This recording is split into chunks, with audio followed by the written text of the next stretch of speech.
Okay, so this is the dark and light side of life, episode 32. Dito na naman tayo sa mga kadiliman sa buhay mo. Naging sanhi ng mga problema mo. Alam mo, kung gusto nyong magpa-full private reading gamit ang barahang ito, no? Okay lang din. Sabihin nyo lang sa akin. Mag-set lang kayo ng appointment at sabihin nyo sa akin na ito yung barahang gusto nyo. Yung dark and light. Okay? Sa full private reading. Kasi, maganda din eh, no? Depende. Kasi may mga clients ako na nagre-request kung anong baraha gusto nila. Kaya pwede din. Kasi meron naman ako part sa collection ko. Okay?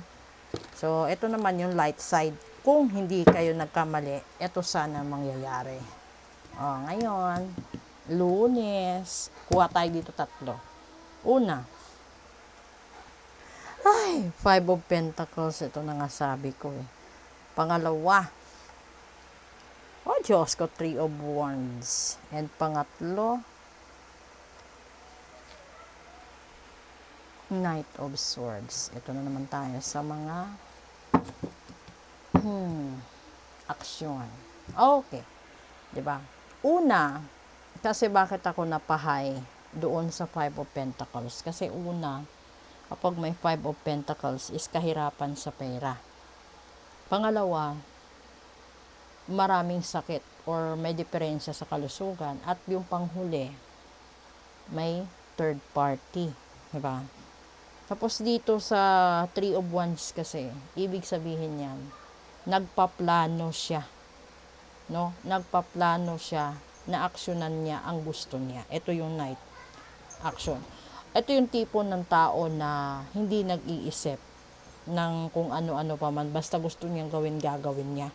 Ito yung tao na walang inaalintana, walang pinapakinggan. Basta gusto niya, gagawin niya. Dito tayo napapahamak, di ba? Lalong-lalo na sa mga kabataan ngayon na hindi nakikinig sa mga magulang nila. So, napapahamak kayo. Ano doon na hindi nyo alam na yung sinusuong ninyong sitwasyon is magiging sanhi minsan ng kamatayan, no? Pagkasira ng pangkabuhayan, pagkasira ng pagkatao mo, pagkasira ng kredibilidad ng pamilya mo, pagkasira ng lahat-lahat, lalong-lalo na ikaw. So, kalamangan at kalimitan, kasi 16 ngayon, yung una ditong baraha is pera. No, kahirapan sa pera. Ito yun. Tapos nagpaplano ka, gumagawa ka ng biglaang desisyon, tsaka ka napapahamak. Maraming ganitong tao. Kahit yung mga tao sa nasa 40s, 30s, ganyan. Marami, hindi lang kabataan. So, tignan natin. Kung hindi ka naging mapusok, hindi ka namamadali noon, tignan natin kung ano yung dapat sanang makamtan mo at makuha mo sa buhay. Tignan natin, ha? Diba? 3 of Cups. Pangalawa, the Chariot. At saka pangatlo, ang ganda ng baraha. Okay? Alam mo kung bakit yung 3 of Cups? Kasi it's a celebration, it's a union, it's a success. Ibig sabihin, yan yung nag-i-enjoy ka sa buhay, di ba? No? Ini-enjoy mo ang takbo ng buhay. Hindi ka nagmamadali. Tapos, hinahayaan mo na matapos yung isang sitwasyon bago ka magsimula. At yung ending at yung pinakamagandang blessings is, matagpuan mo yung taong dapat at nakalaan talaga para sa'yo. So, ibig sabihin yan, maganda yung pattern sana ng buhay.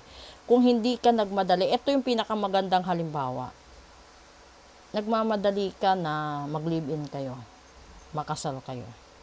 Kasi takot ka na mawala siya sa'yo, takot ka na mapunta siya sa iba, takot ka na mapunta siya sa karibal mo, di ba? Yung hindi mo naisip is, pareho kayong walang trabaho, pareho kayong hindi nakapagtapos ng pag-aaral, parehong pamilya ninyo hindi mayaman. So, ano ibubuhay mo sa magiging anak ninyo kung pagmamahalan lang, di ba? So, anak ng anak. Tapos, sino magpapakain? Diba?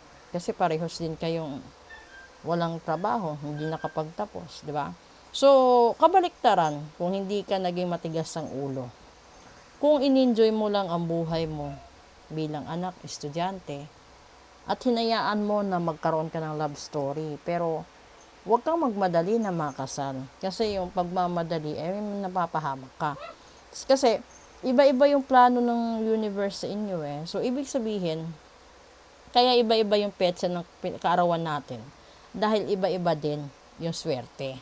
Ngayon, kung marunong kang maghintay sa tamang panahon at sa tamang pagkakataon, mapupunta ka sa tamang tao. So, pakatandaan nyo, kapag nagmamadali ka, nahuhulog ka sa maling tao. So, yan na. Yung pinakamagandang lesson siguro ngayong Lunes. At sana maibahagi ninyo ito sa mga taong mahilig magmadali. O, i-enjoy nyo yung buhay. Hindi pa katapusan. I-enjoy nyo kasi pag dumating kayo sa punto na matanda na, lahat ng iisipin nyo, titimbangin nyo, saan ba kayo naging masaya, di ba? Naging masaya ba kayo sa paghakot ng maraming problema? Naging masaya ba kayo sa pagiging madamot? Naging masaya ba kayo sa pagiging mayabang? Di ba hindi? So, yung buhay kasi simple lang. Tanggapin mo kung ano yung nangyayari. No? Pag-aralan mo para sa susunod, huwag ka nang madapa ulit sa parehong sitwasyon. Kung madapa ka man sa panibagong sitwasyon na hindi mo pa nadaanan, hindi mo pa naranasan. Kasi kung nadapa ka araw-araw, taon-taon sa parehong problema, ibig sabihin hindi ka natututo. So, halimbawa, alam mo na kapag nangutang ka, di ka makabayad. Ba't ka mangungutang ulit, di ba? Alam mo rin na marami kang anak. Tapos, yung income ng asawa mo, income mo, hindi kasya. Ba't mo aambisyonin na magkaroon ka ng magandang bahay, magkaroon ka ng magandang kotse, ganito, ganyan, para lang ipakita sa ibang tao? Ang hindi alam ng ibang tao is, nagkakaroon ka ng maraming utang. Yung gusto kasi ito sasabihin ko sa inyo, no? Kapag nagpo-post ka ng kung ano nabili mo o kung anong bago sa'yo, hindi naman nila alam kung binili mo yan or inutang mo. So, masaya ka kasi maraming nagla-like, maraming maraming nagko-comment. Tapos, binibigyan ka ng positive comments. Deep inside, ikaw parang hindi ka na maihi. Kasi, may mga petsa de peligro. Diba? So, para hindi ka magkaroon ng petsa de peligro, pag-ipunan mo na lang, tapos bilhin mo ng cash. Huwag yung uutangin mo, tapos magdadagdag pa sa sakit ng ulo mo buwan-buwan. So, lagi mong tandaan, kung ano yung basic needs, dun ka muna. Huwag sa wants kung hindi kaya.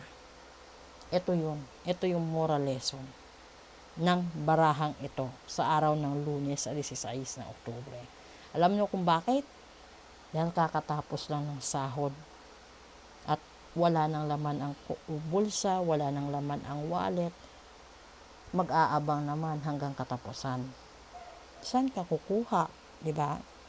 So, be wise enough in choosing your needs and wants. Okay? Maraming salamat po sa lahat-lahat. Good evening.